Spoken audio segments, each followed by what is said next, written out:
My name is Karen Kiefer. On behalf of the Church in the 21st Century Center, we're really excited for this event this evening, which is actually born out of our magazine, which hopefully many of you have received either in the mail or at some of our other events, Journey in Faith Amid Polarization. So there's plenty of copies out of the table, and we also ship them across the country to your parish or to your school, or have your friends or family sign up with a subscription. And I really think that we have a great team tonight to talk about polarization. And I offer, in this season of gratitude, great gratitude to Brian Robinette, who's been working with us for almost a year. Not only on the issue, he's the guest editor in architecting the issue, but also events like this. And I also want to offer my gratitude to our Associate Director, Lynn Buridelli, who is managing editor of the magazine and has really curated so much of this material as well. And also, Megan Hopkins, who is the assistant managing editor. She is here someplace. Megan, where are you? You did some great work. Did so much incredible work. And we're just very appreciative. So I also want to thank our co-sponsors. School of Theology and Ministry, the School of Theology Library, thank you, Steve Dalton, for all your work and trying to let people know about this event, and also, of course, our own theology program. I'm going to introduce Lynn Buridelli, who is in fact going to introduce our dream team now. But I thought in the season of Advent, we'd begin with a beautiful Advent prayer.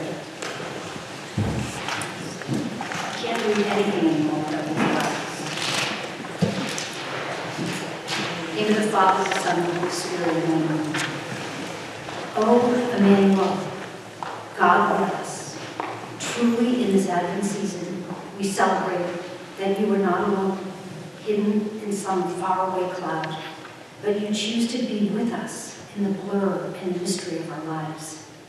In the midst of our lists and rushing, you are with us as a song that echoes in our minds and hearts, as the light in a candle, as a card from a friend.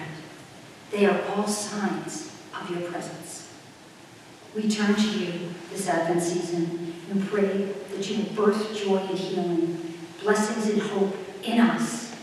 Let something wonderful begin in us, something surprising, something holy. May your hand be upon us. Let your love fill us. Let your joy overwhelm us. Let our longing for you be met on a coming holy night. Emmanuel, with us once again. Amen. Lynn?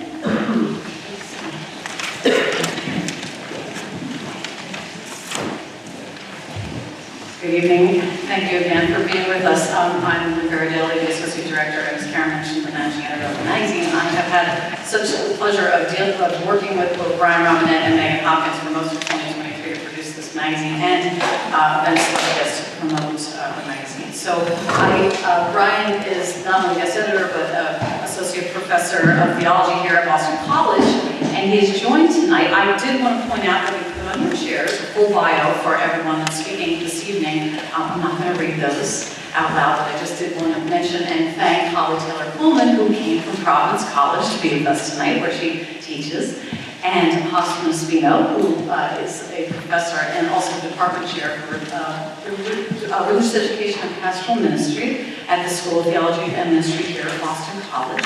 And then Julie Hanlon Rubio wins the furthest distance travel award because she came from Santa Clara University at Berkeley to be with us. So, and Julie is both a professor of Christian social ethics and associate dean for the Jesuit School of Theology. So, thank you for being with us.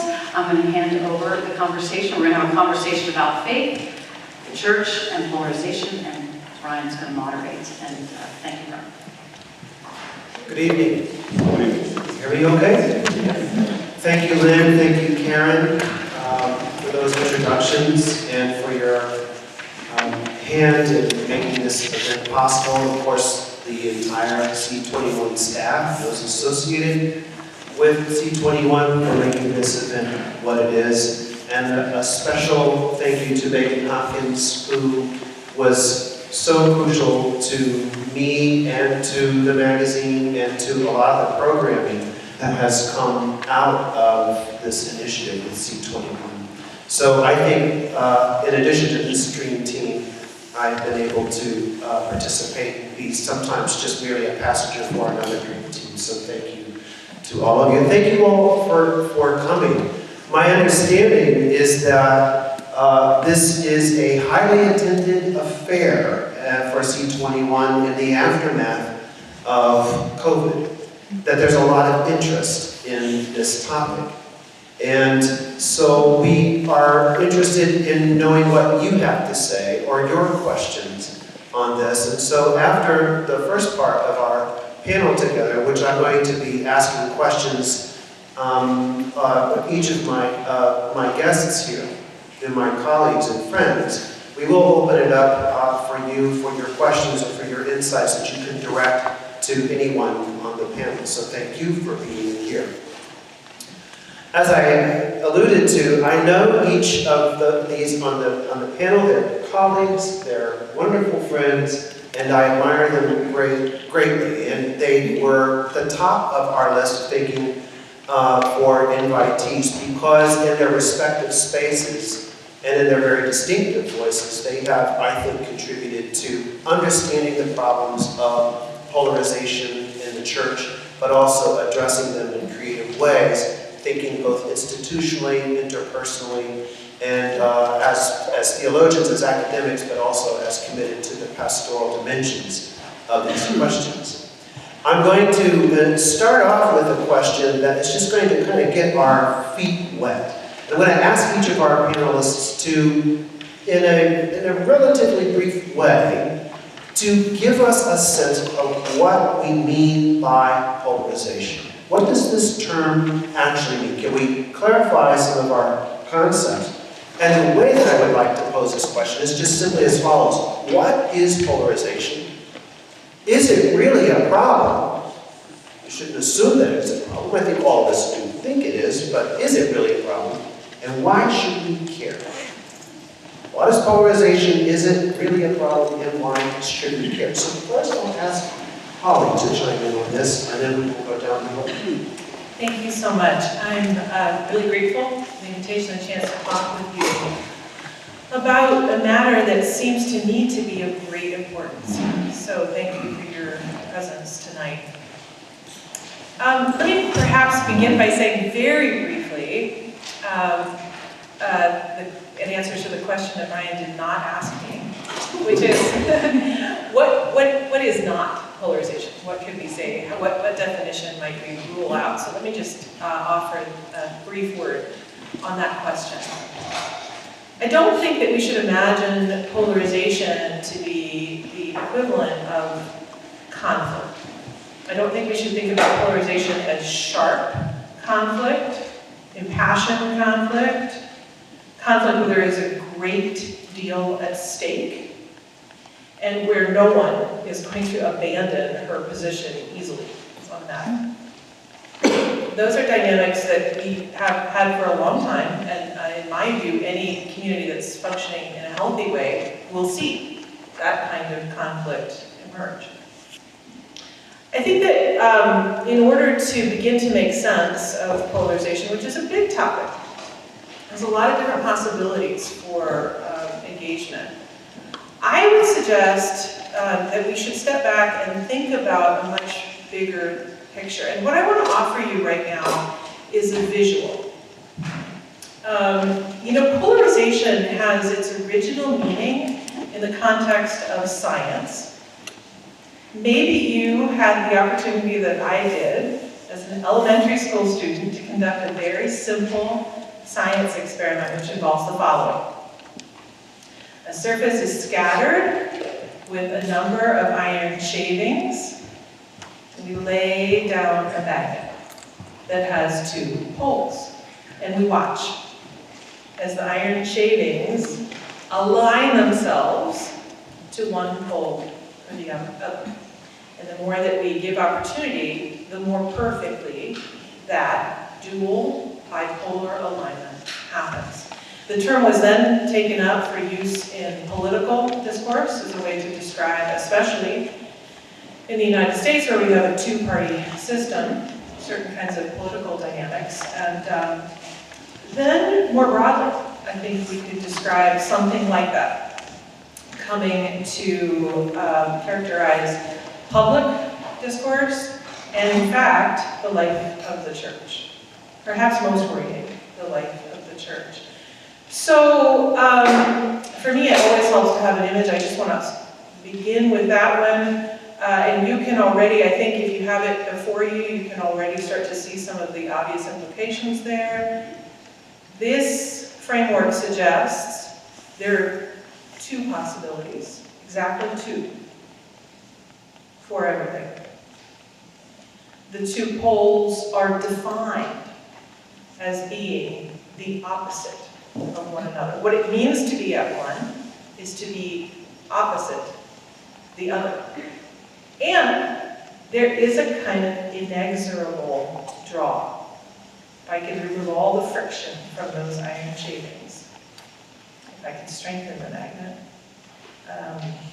it would be a perfect bifurcation of everything into those two options. So I'll stop there for now, and I'll come back to say more. Excellent. So we will be adding some layers to this, kind of fleshing this out, and even getting into some personal experience that our panelists will have. This is a great start, kind of schematic and image. And Hosffman, I wonder if you could add some layers to this. Yes, Brian, thank you, and thank you for the opportunity of being on this panel. I want to start with a similar point, and that is difference is part of life. This is what defines human beings. You know? My mother comes from a family of 12. And she tells me that the conversations were very exciting, and there were 12 different opinions at home. My brother Jesuits and friend Jesuits and colleagues tell me that you bring together 4 Jesuits into a conversation, and you have 6 different opinions, you know? And that is okay. Difference is part of our lives. And it has been part of, as long as we can go back in history, we can recognize that people see the world in different ways. You know, we have 4 different gospels, for instance. We have different religions, different ways of understanding and relating to God. Different ways of interpreting the world, and that's more than fine. One of the challenges that we encounter, you know, is that at different times in history, you know, these multiple ways or multiple understandings of reality, you know, get in conflict with each other. And I think I agree with you, Holly, you know, conflict is fine, it is normal. But what happens when someone says, my position is the truth, or the true one, and everything else is not valid? And that position actually has shaped many conflicts and dramatic realities throughout history. For instance, when colonizers arrived in Latin America, or Africa, or Asia, and when they said, white European is human, indigenous black is not human. Major problem. When I say Catholic, Christian is the true religion, Muslim, Jewish is not true. Major problem. Or in the political arena today, when we say this political party, you know, holds the truths or holds the only way to be a republic, and this other doesn't, then we have a major problem. And throughout history, we have seen these dynamics, I believe. But I think that when we speak of polarization, in our contemporary situation today, in the 21st century, what I see happening is at least two concurrent dynamics. On the one hand, we sell polarization. We sell polarization as an option, as a way of life. And that is being consumed by people in many ways. It's being consumed by social media, it's being consumed intellectually, it's being consumed religiously. And the other dynamic is that polarization has become a massive problem. And meaning massive in terms of dissemination. No? So this is not the problem of the elites any longer. This is not the problem of the intellectuals any longer. Now, polarization is dividing, breaking communities, breaking families. So if I were to define polarization in a very simple way, I would say that polarization is the inability to recognize the whole, which is constituted by differences.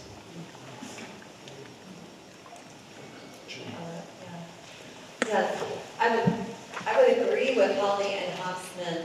Conflict is not the problem. I would even say argument is not the problem. So I remember John Courtney Murray, the famous American Jesuit theologian, who talked about civilization as people locked in argument. Because in order to argue, you have to have some foundations in common. Whereas when we're polarized, we see ourselves as so far apart that it really it's pointless to argue. Because I'm not changing my position, and I know that you aren't going to change your position.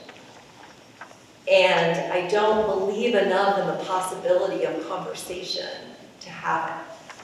I may even feel that conversation is morally compromising. That is, I shouldn't really sit down with this person to talk to them. I should really keep my distance. Sometimes I think when we're in these polls and they can feel frozen, we have disdain for the other. It's actually something in marriage they tell you, right? Argument is good, but when you have disdainful argument, you're in trouble, right? And so sometimes there is that disdain. But sometimes I think actually we can have something a little bit lighter than that, but maybe even compassion for the person on the other pole. But it's a compassion that says, I understand why people come to think that way. They're wrong. They're misinformed. They need to be fact-checked. It's sad. Maybe they're fearful, right? But I don't have anything to learn from this person. Right? I can be cordial, right? But I can't open myself to conversation because I already know what I think and what they think, and there's no gray. Right? There's no gray there. And so there's no possibility for engagement. Some people think that this isn't a problem.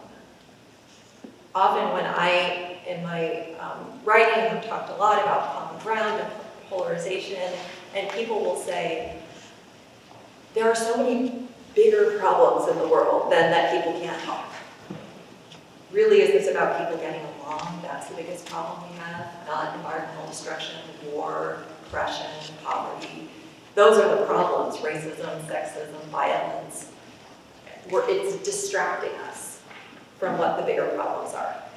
But I would argue, and Hosffman alluded to this, that when we know this, as so many of us do in our families, and you know the pain of separation over time, when you feel that polarization, there's no possibility of engagement, right? Then you know that this is a real problem. And ultimately, as a Catholic theologian, as a Christian, I feel it as a problem because I believe in solidarity as a description, right? That we are linked together. And I believe in the church as a body. And so when we are either at each other's throats or just not talking, right? Then we're not able to be in solidarity. We're not able to be a body, and we're less than what we could be. Okay, excellent. So with this initial sketch, a couple of things, I'll just make an observation. I mean, I think all of us have some sense that conflict is actually very healthy, can be very healthy. But there is an inflection point in which conflict just modulates into sheer opposition, in which the other is experienced as some kind of deep threat, let's say, to my identity or my views. And I think all of you have suggested something about the affective element, and Julie, in terms of disgust or disdain, contempt. And so sometimes this is called affective polarization, in which the other person or the other group is in some ways dehumanized or demeaned in our assessment of them, and therefore can be dismissed or opposed with a certain kind of impunity. And then also that polarization isn't just a problem among other problems, but is kind of a meta problem. And we have a lot of problems that we are all needing to work on together, but if we can't actually have a baseline of shared values and communication, then all of those problems that we're trying to work on become ramified, become much more difficult to deal with. Now, I want to ask again, but move a little bit more specifically into issues of the church. And so clearly the church participates in a broader context. It's not possible to have these impervious walls between church and world, and it shouldn't be the case at all. But the polarization, the broader context of polarization roils within the church, and of course what's happening within the church affects the broader context as well.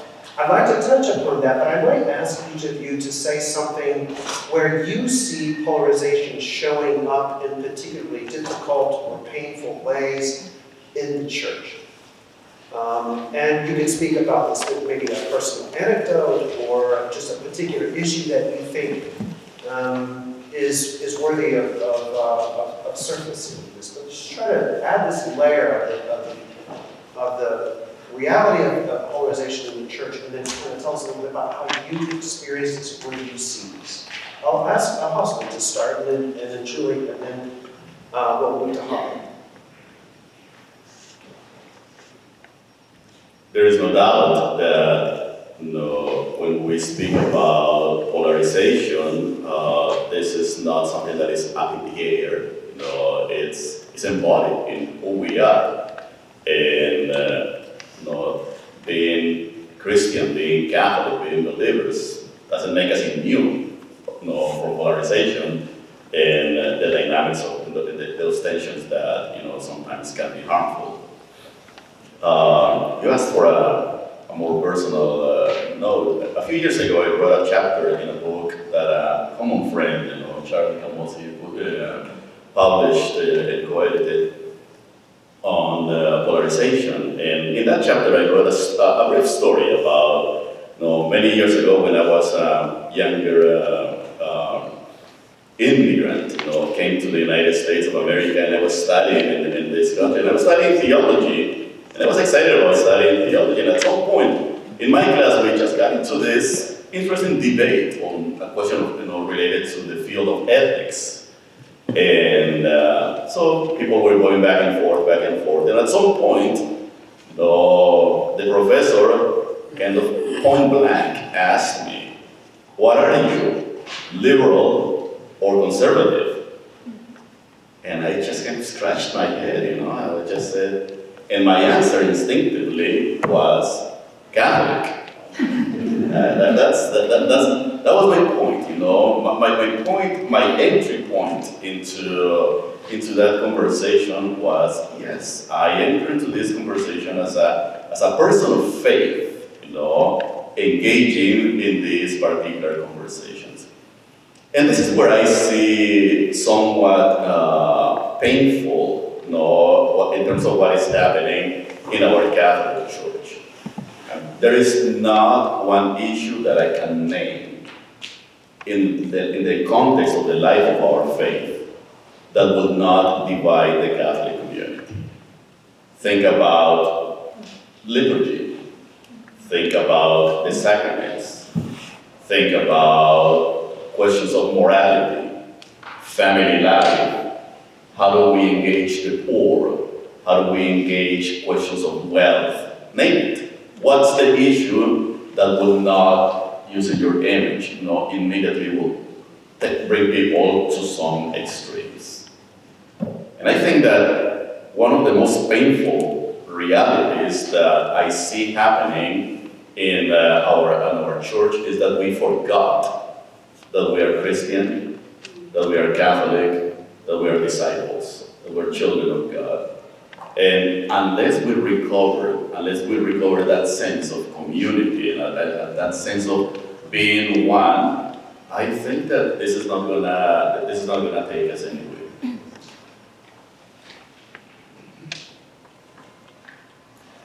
I came to care about these issues from experience of family, of Catholic extended family.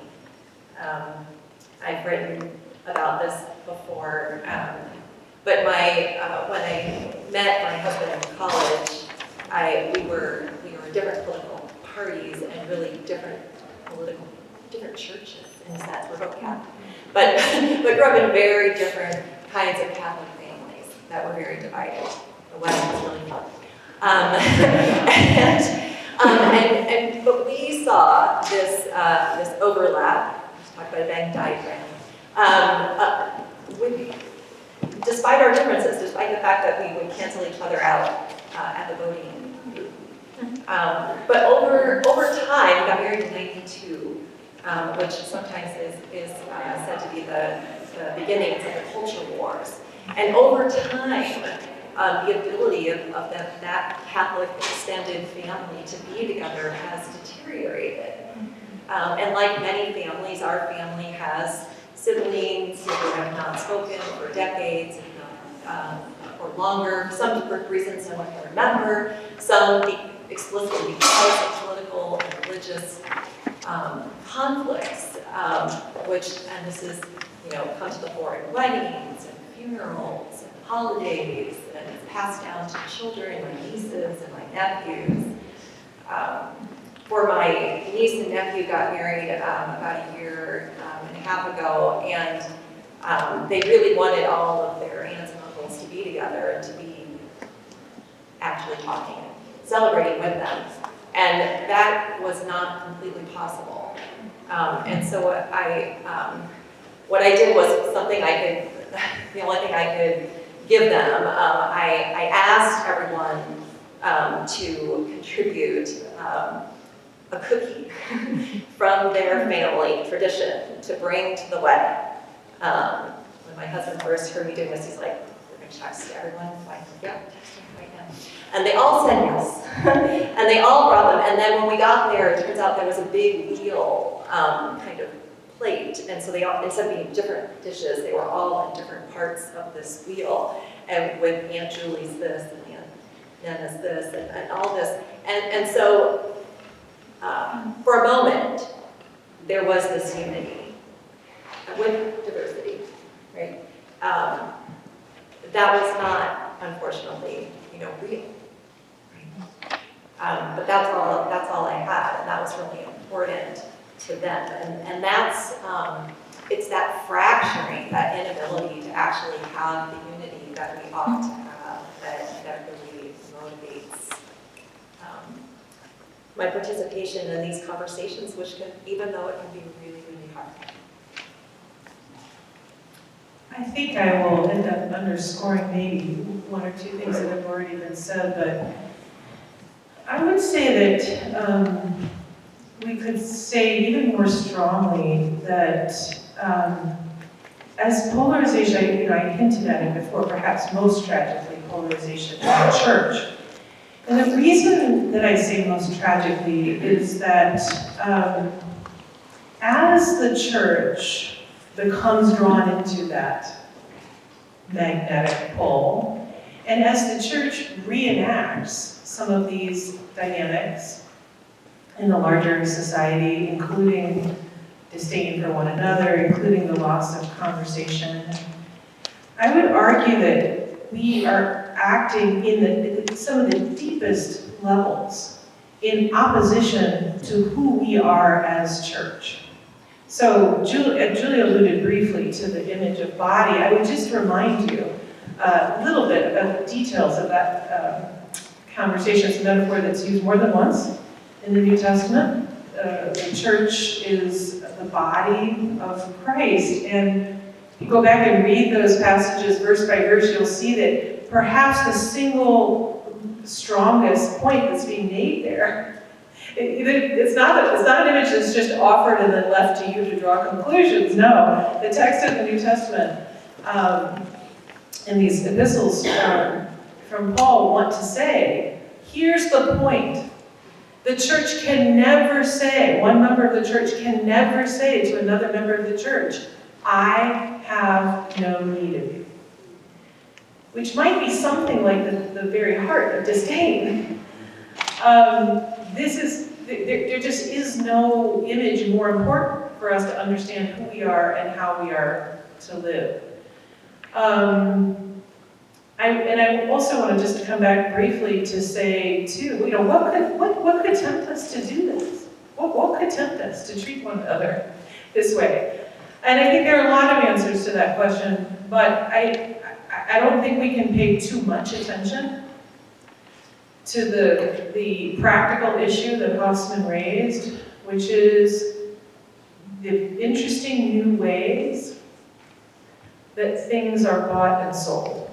So Hosffman talked about polarization being sold, and I think that is one way that we can talk about it. I would also like to suggest to you that the way that polarization has really worked effectively is that it has become a framework for you and I to be bought and sold. And specifically for our attention to be bought and sold, literally. And that works in social media in certain ways, but note also, it works even in more traditional media as they make their way online. So CNN.com functions on clicks. You need to click. And people who know more about brain science than I have done really remarkably interesting research into the dynamics of this, the way in which it's so effective to trigger fear or anger.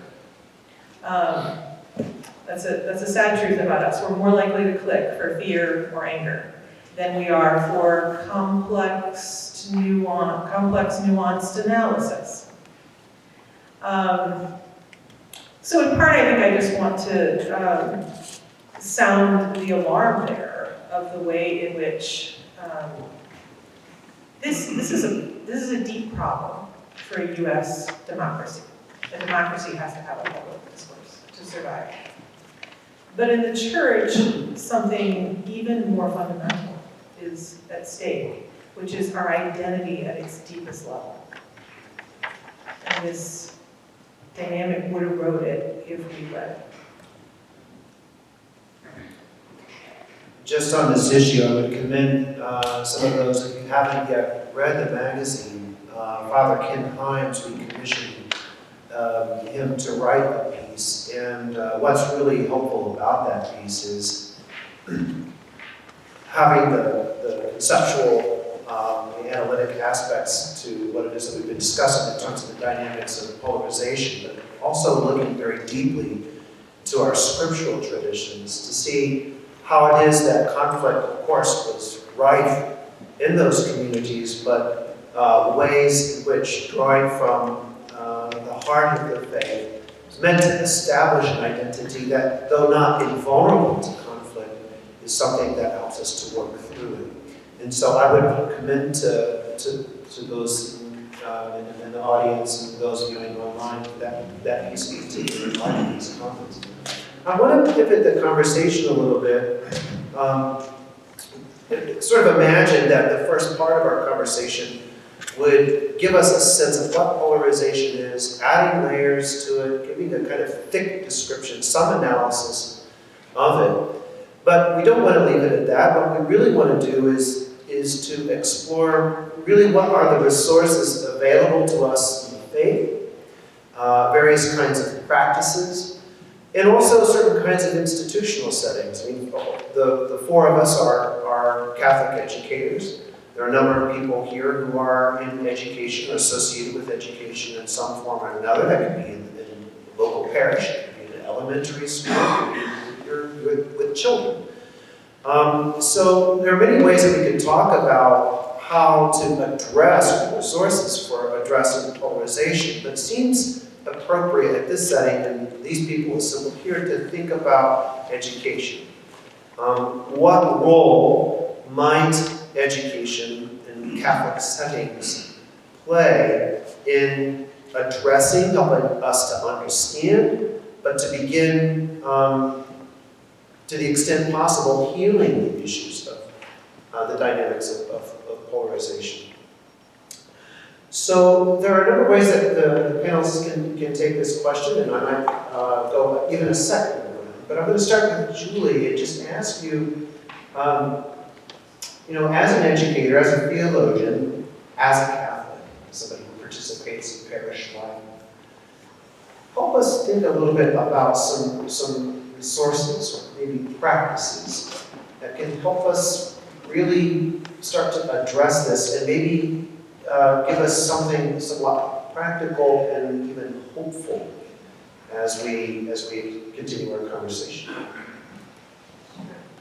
Well, I've been teaching at the Jesuit School of Theology, which is the counterpart to UCSTM on the West Coast, for about 5 years. But before that, I taught with Brian many years ago at St. Louis University, so my was with undergrads. One of the resources we have in Catholic education is the classroom. And in the classroom, you have the luxury of time. There's only so much you can accomplish in a space like this. But over 15 weeks or so, when you have the capacity to expose students to a wealth of readings from different sides and complexify their understanding, there are two poles, there are lots of different positions, and look at the overlap, right? And when you have the time to build trust and then build up conversation. There's a lot of, if professors are doing their work, I think there's a lot of potential there to increase capacity for conversation. But what if we actually, as Catholic universities, had as some of our intended learning outcomes for universities, we want students to graduate with the capacity to be a part of hard conversations and even lead those conversations. That could be transformative. And I have been, actually, I worked for, or was a part of the board of Conversations magazine for Jesuit higher ed. When we visited lots of Jesuit campuses, I've seen students themselves leading these kinds of conversations. Sometimes, actually, they're better at it than professors are because we can be mired in the polarization. This, I think, it can be the gift of Jesuit higher ed. Specifically in my context, in a seminary, we have a special role. Polarization tends to be more intense when people care a lot. And people at seminaries care a lot. And we have, like you have here, the whole church, the whole globe, represented in every classroom, in every liturgy, in every social event. That could be really bad, right? But it's usually not in part because our students are also very pastoral and self-conscious, and they have a sense of the church as a body. But I don't know that we've built up skills for these kind of conversations. So one thing that we actually did this week, our dean, the Nigerian theologian Ospino, Robotor, was at the Synod, and he is bringing back to our campus the conversations in the spirit that they had at the round tables in Rome on all of October. And so we decided we need to have a conversation about liturgy because we think there's some stuff under the surface that is making it hard for us to worship together. So a couple of the Jesuits cooked a big, amazing meal, or we had Mass, we had meal, with the important components, always of difficult conversation. And then we had questions at tables, and we tried to practice this new conversation in the spirit thing, which is really hard, and we're not really great at it yet. We want to be a school for whom this is our way of proceeding.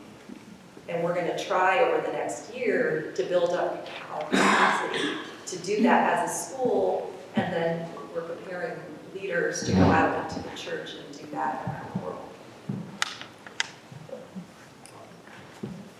I would add two related but I think distinct elements to that. And here I'll speak specifically about Catholic universities. Part of the vocation of the Catholic University is to be an intellectual center for the church, for the work of the church. And so I think it makes a lot of sense to imagine that this should be a problem that our universities are working on, whether we're talking about faculty's research, Julie mentioned her own research, whether we're talking about students doing work or collaborative efforts, that this is a problem well worth our attention and our efforts. So sort of taking up that role within the church in that way. And then I think also, maybe not so different from what you have just described in listening circles, there are ways on our campuses, so we can do intellectual work looking outward at a big, big problem. And then also, right in our own communities, I think that we can begin to practice, enact alternate possibilities. So I'll just give a very different example. I teach at a Dominican university where we think a lot about Thomas Aquinas and his legacy. And not too long ago, we began a new tradition at the school at which I teach of holding something like a contemporary version of a medieval disputatio or disputation. Not exactly a historical reenactment, but something like that, with all the assumptions of a medieval disputation, including things like this. Truth is something bigger and more important than the opinion that I hold at the moment. I might come away from a disputation convinced that my opinion has a nice relationship to truth. I might. But it's in this process where we bring our best efforts to disagree. That's what we did. We brought our best efforts to argument. And it was a powerful experience for all of us and for observers and so on. And that's just another small effort, a way of trying to practice something different.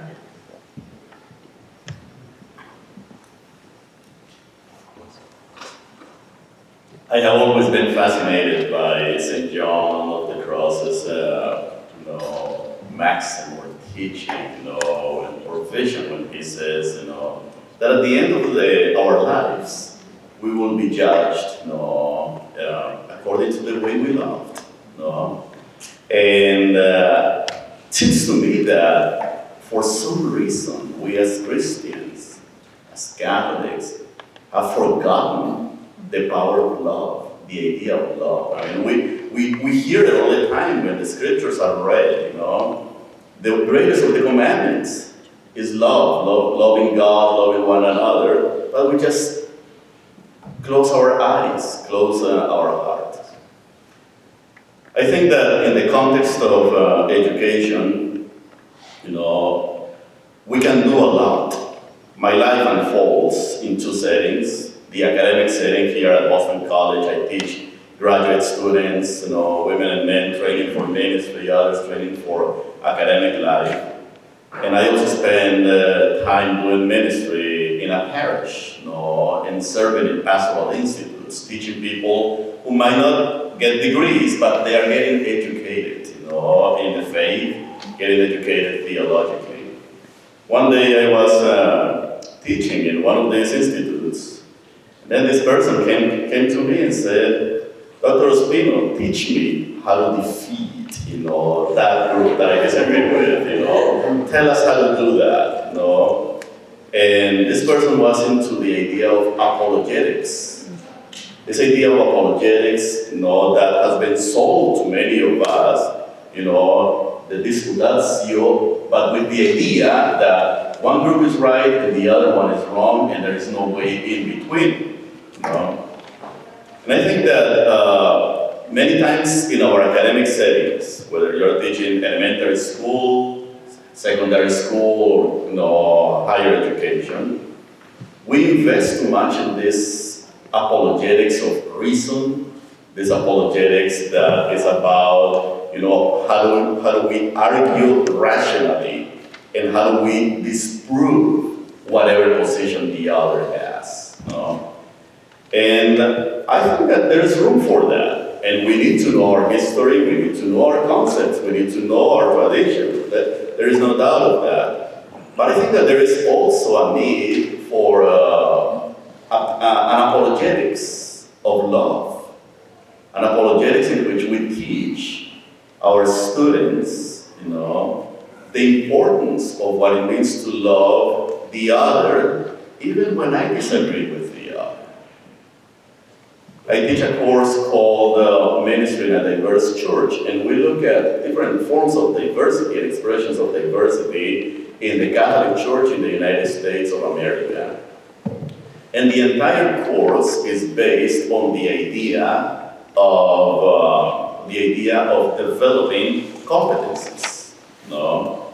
So one of my students one day complained, we have studied so many forms of diversity and we are not experts on one of them.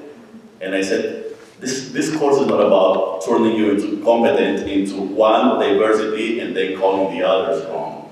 This course is about developing the competencies that eventually will help us to understand and value all these forms of diversity that shape us and that constitute who we are.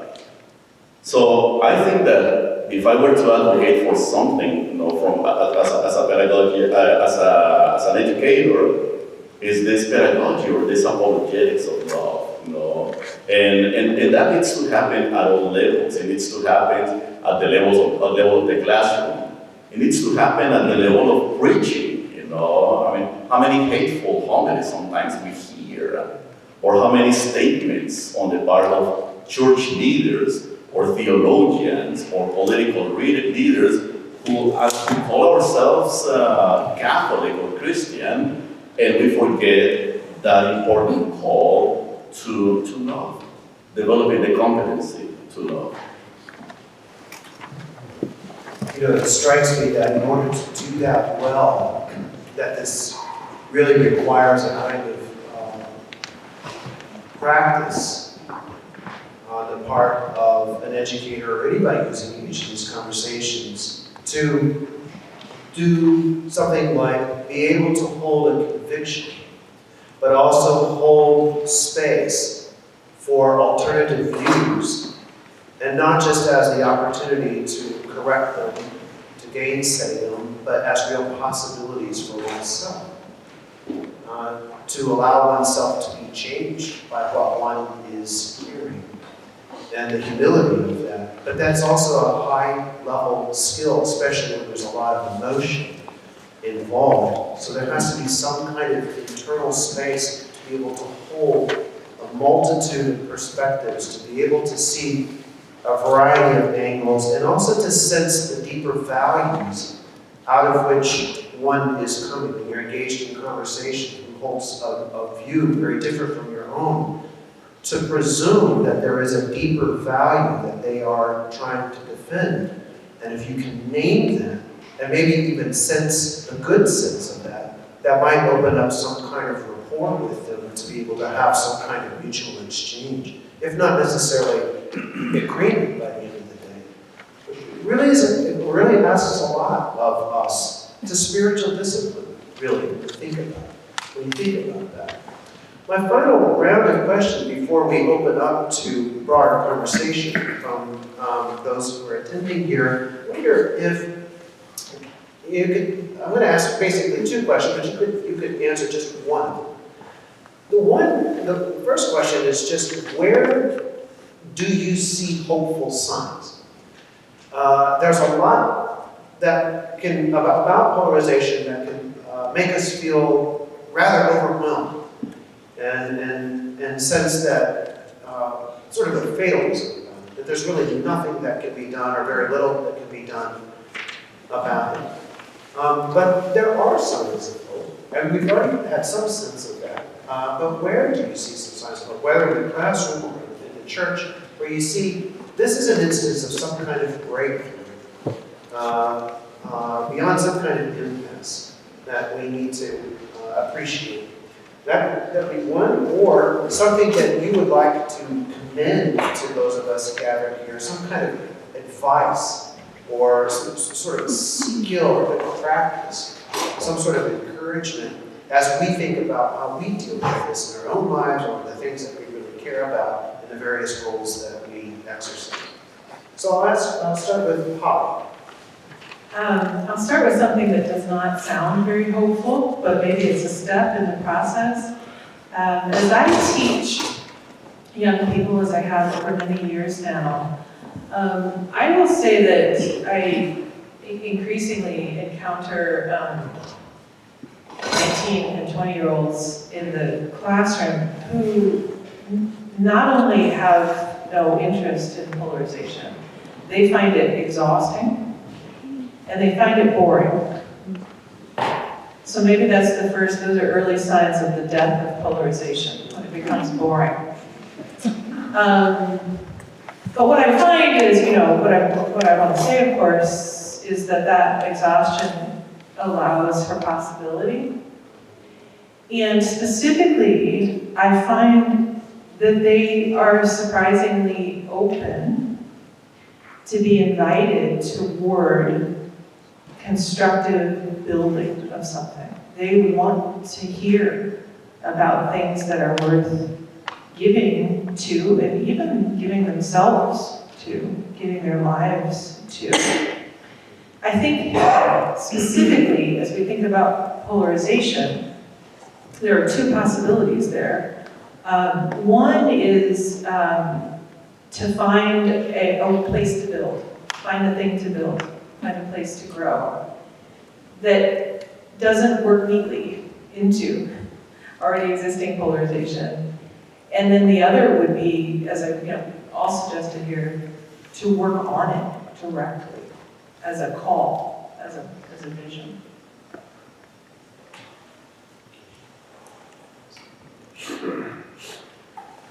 Polarization is definitely, tiresome and can get boring, but it's also dangerous, and it's harmful. Families are divided, communities are divided. The best of our religious expressions have been weaponized because of polarization. Sacraments, the way we use the scriptures, and so on. So you need to keep in mind that I don't, Brian, you asked about being more positive, but I want us to not lose sight of the harms of polarization, And I think that there's hope, without a doubt, there is hope. And I see the hope in, what some theologians, and sociologists, some sociologists who are looking at questions of ideology or political science, political positioning, cultural wars, and so on. These people have identified as the middle, no? And I think that the middle it holds a lot of hope and possibility. It is estimated that when an issue or a particular reality is looked at in terms of polarized dynamics or through ideology, there tend to be two poles, agree, disagree, like it, don't like it. But those who actually identify with each of the poles tend to be about 10-15% of the population, I mean, in the United States of America, we like labels, so let's use some labels, right and left, So whatever the position is, most likely we're gonna find 10-15% of the population, give or take, on the hardcore right, and 10-15% on the hardcore left, And these people are the ones who make a lot of noise. They write the blogs, they own the means, and many of them are militant, and that's why they are there. That's why they are there, And it's likely that these people may not want to talk to one another and may not want to engage in dialogue. But there's an 70 to 80% of people who actually are not interested in demonizing one another. These are people who want to build democracy, people who want to build communities, people who want to raise our children.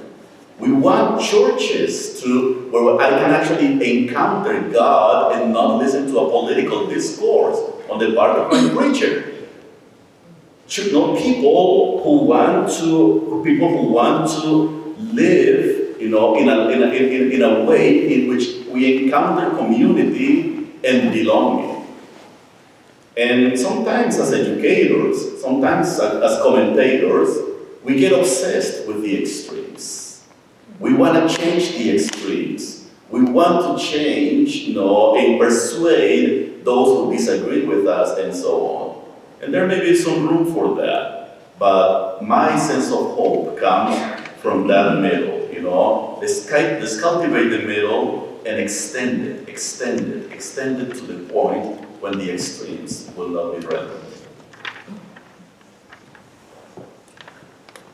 And I'll just add, my colleague, maybe I find hope in an odd place. I think that younger adults are notably have less trust in institutions, right? But there are some difficult parts of that. But what that also means is that they're less vested in or even located in various poles. And so there is an openness in conversation sometimes, I find. The other part that I would say, and I'm not sure I see this as much as I would like, I worry about cancel culture. I worry about defining spaces as solid or not solid. What gives me hope is when people embrace vulnerability, which I do think has a popular resonance, because you were alluding to this, Brian. I mean, to enter into a conversation really authentically, right? It does involve a certain amount of, if you're doing it right, a certain amount of risk, a certain amount of vulnerability, or, I mean, at the end of the day, for Christians, a sense of my own limitation, my own finitude, my own sinfulness. And if I can concretely look back and say, when I was 15, 25, 50, yesterday, I held a position that I now look at and say, oh my gosh, really? Did I really think that? Did I really say that? And if I can have that sense and then enter with that vulnerability into discussion, right, then I am ready to actually engage. So sin, that's what There's that. Well, excellent. So I think this is a great time now to open up to conversation. Len is going to be walking around, I think, with my microphone. And I think the idea is if you could ask a question maybe of our panelists, try to get a few questions in circulation for the last about 12 or 13 minutes that we have here together. Thank you, Brian. Thank you so much. You speak mostly from your experience as educators in the classroom, which is wonderful, and I think one of the primary contexts for addressing polarization. I'm wondering, however, about our parishes, our parish communities. What do you think would be some tools for addressing polarization there? I mean, I know this is particularly challenging, like in the communities themselves are polarized, either to a liberal parish or to a more conservative parish. So what tools do you think, theologians like yourselves or classroom ministers could use to bridge those divides in their work with local dioceses? Oh, and also like to think in the context of synodality. I don't know if this may not be a specific enough answer, but I do feel, despite what I said about younger adults, I do feel like the grip of polarization right now is remarkable. And so I'm going to say something that sounds a little bit melodramatic, but I think what has to be brought to bear is a resistance movement. We need a resistance movement against polarization. And we should look at successful resistance movements and the way that they have functioned quietly, creatively, I would say in our Catholic context, ideally non-violently, to subvert a powerful structure that is in place and to quietly, whether it's digging a secret tunnel in Paris, to carve out other possibilities. And I think some of those voices, because of this reality that you've described, which is parishes have far too willingly divided themselves up. They've acquiesced. They're now occupied. It will have to come in some ways. I mean, I'm in a parish too, so it's not like these are different discrete groups, but it will have to come in some way from outside the parish as a call to those who have ears to hear to begin that work. If I can say just a quick word, actually I'm within the parish, I think that there's a lot to do also within the context of the parish. Parishes, have become part of particularly in the United States of America, have become part of the market mentality, in which we go out and shop for parishes. It's the culture of choice, and we choose the priest that preaches the way I like, the message that I like, and so on. So when it's interesting, when one travels around the world, I have the privilege of being in several parts of Latin America, I've been to Africa. I rarely hear, actually never heard the idea of a liberal parish or a conservative parish and so on, but you do hear that in the United States, So we need to acknowledge that this is a reality that is very common in this country. But I think that two things that come to my mind. One is we need to foster conversations in our parishes, on a regular basis, and you use the word synodality, and I think that we need to have these conversations. Catholics in the United States of America somehow slow down significantly in the movement of adult education. It used to be a huge movement in the 1970s and 80s, and it was big in this country. Today, we just simply take it for granted that people know what they are talking about, and we don't. And I think that creating the spaces, those oases, safe spaces where people can talk, is one piece. On the other hand, there's a challenge that sometimes our leaders, our ecclesial leaders, are not on the same page as the laity are, And I'm not making it up. The Catholic University of America just released a study recently, a few days ago, in which actually they observed, how priests, especially younger priests, are moving in a very significant direction, ideologically, politically, doctrinally, compared to the rest of the laity in their community. So there are two different messages, and unless we're able to bring those two messages in conversation with our parishes, then we will not build community. And my hope is that we can do it, and our priests, our deacons, our ordained ministers need to hold the community accountable, and the community need to hold accountable those who are in leadership as well. So I first want to say I really appreciate just this conversation and everything you've said. I think one of the things I struggle with when we talk about polarization, I think there are sometimes instances when there are individuals or groups who say things that might be objectively are racist or sexist, abusive, anti-Semitic, whatever it might be. And going back to the imagery of the polls, I would say it's understandable for people to move away from that. I don't think that's true in most situations, but I think it is true in some situations. Where I struggle with is not wanting to give legitimacy to that, not saying not to engage it, but not to give legitimacy to it. I think sometimes in the conversation, that can happen even if inadvertently. So just curious, whoever feels they can speak to this, greatly appreciate it. Thank you. Yeah, I think that's a really important point.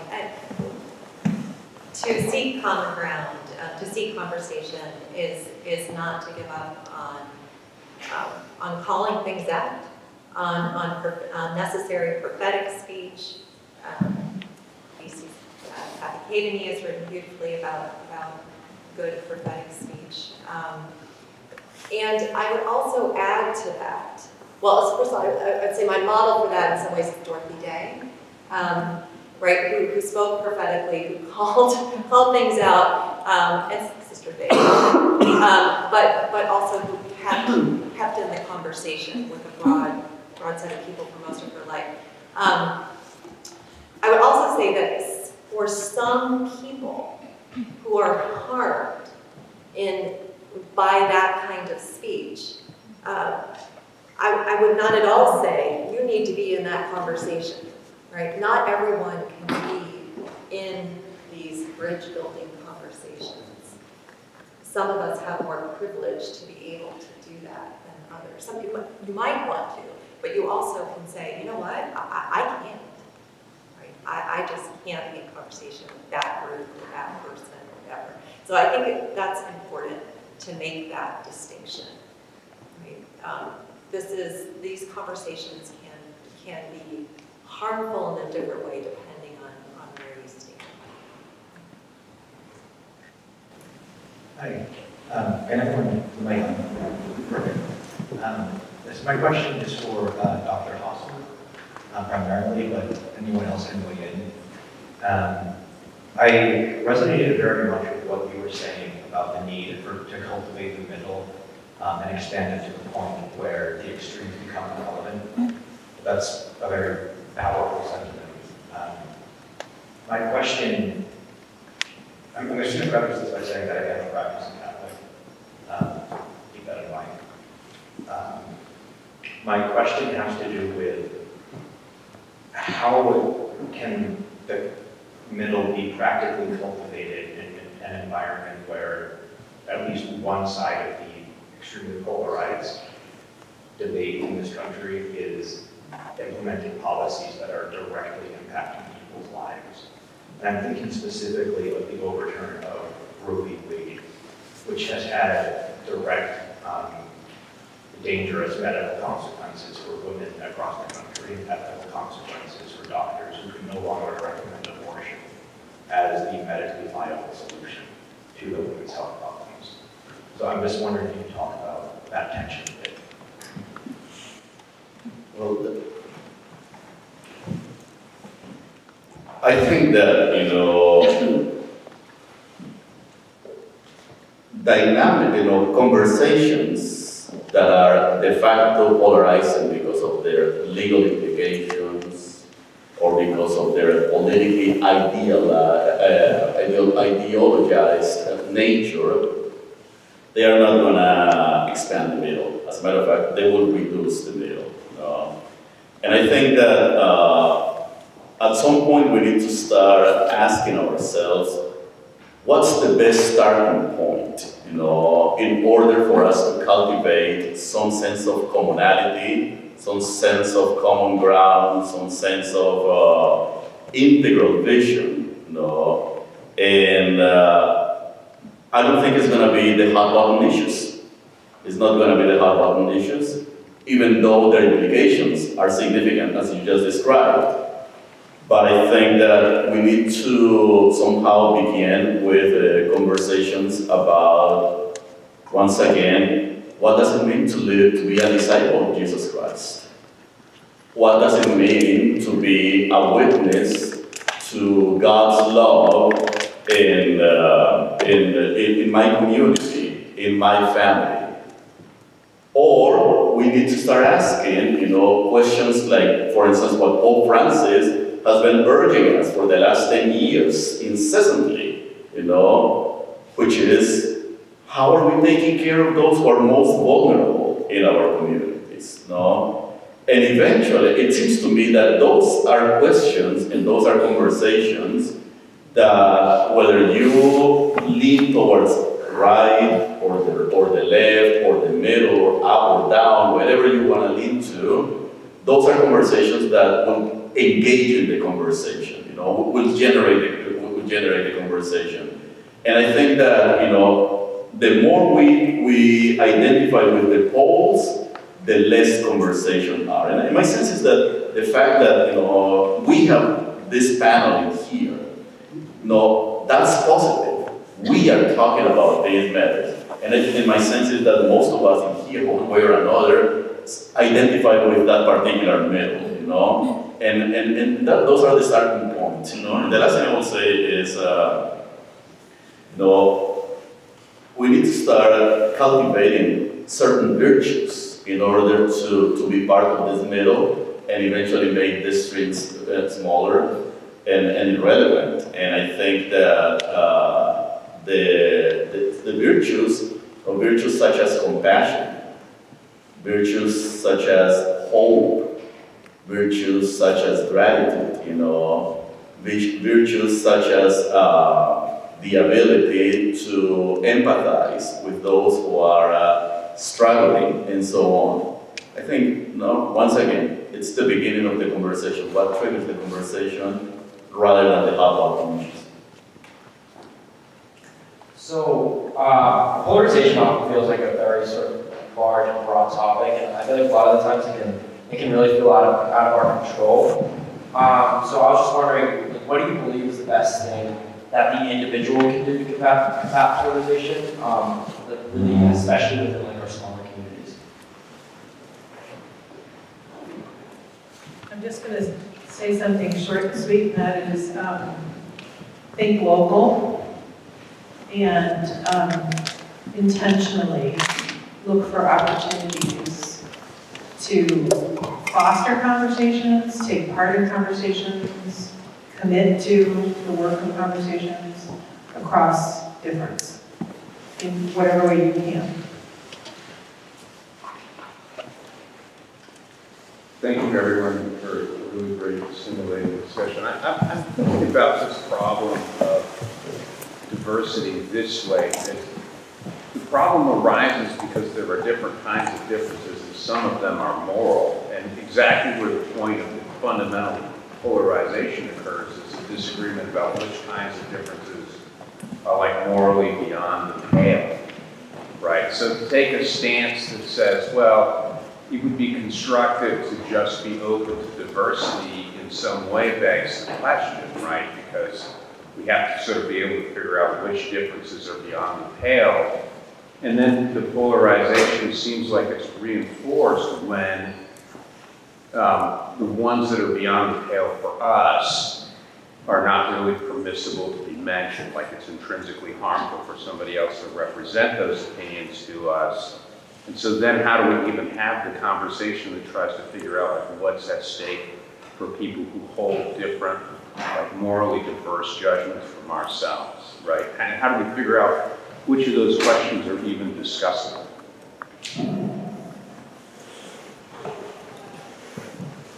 Thanks for naming that. And I think it's not unrelated to your question earlier, that we are sometimes really talking about real moral differences and moral harm. And so there are reasons that those conversations can feel morally fraught, right? My own sense is that we can't, I guess I might differ from Hosffman here. I don't think we can abandon the so-called hot button issues or the most difficult issues. And I know Holly and I have been involved in conversations on those issues and want there to be space to talk. I mean, what I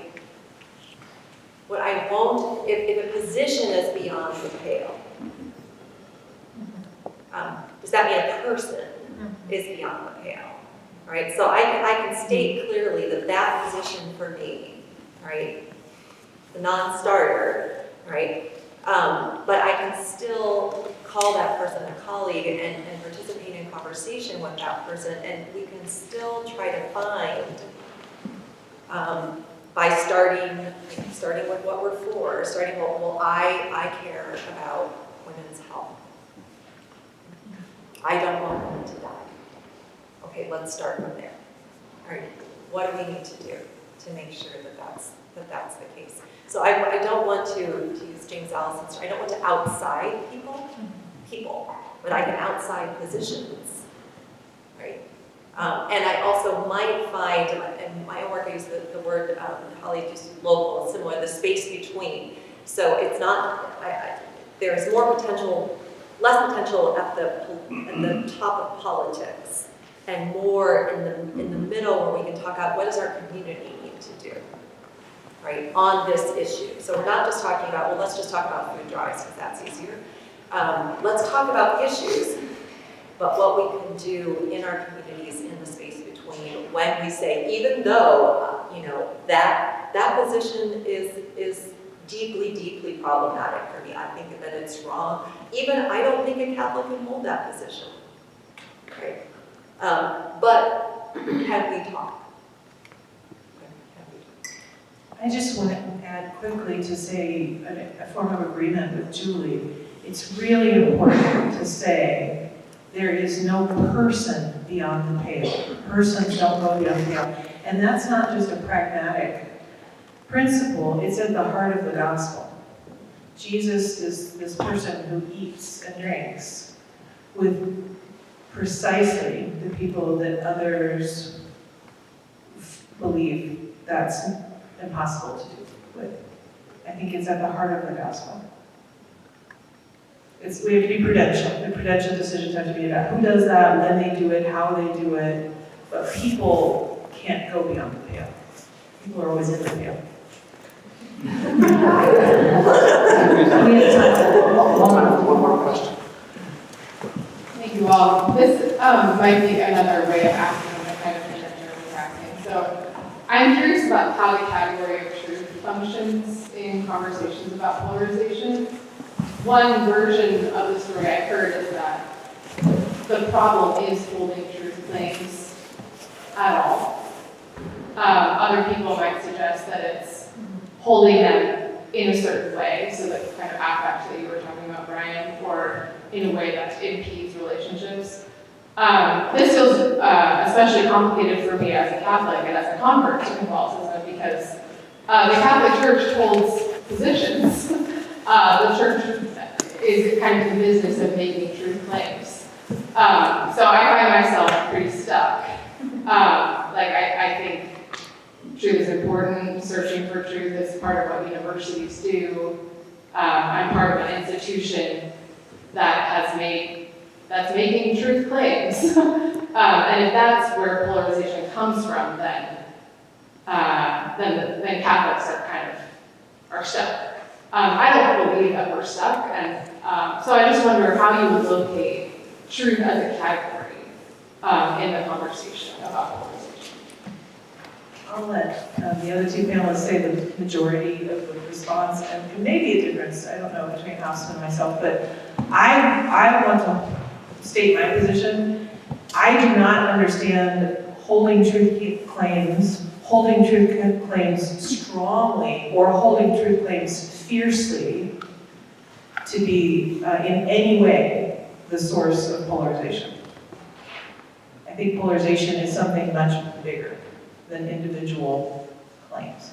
And you can see that with my magnet, it sort of goes beyond how you hold any particular position.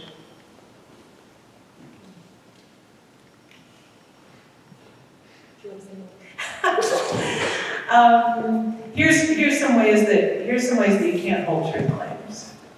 Without argument, without conviction, without exploration, but by getting to the right pole. What's my pole tell me that I should think about this?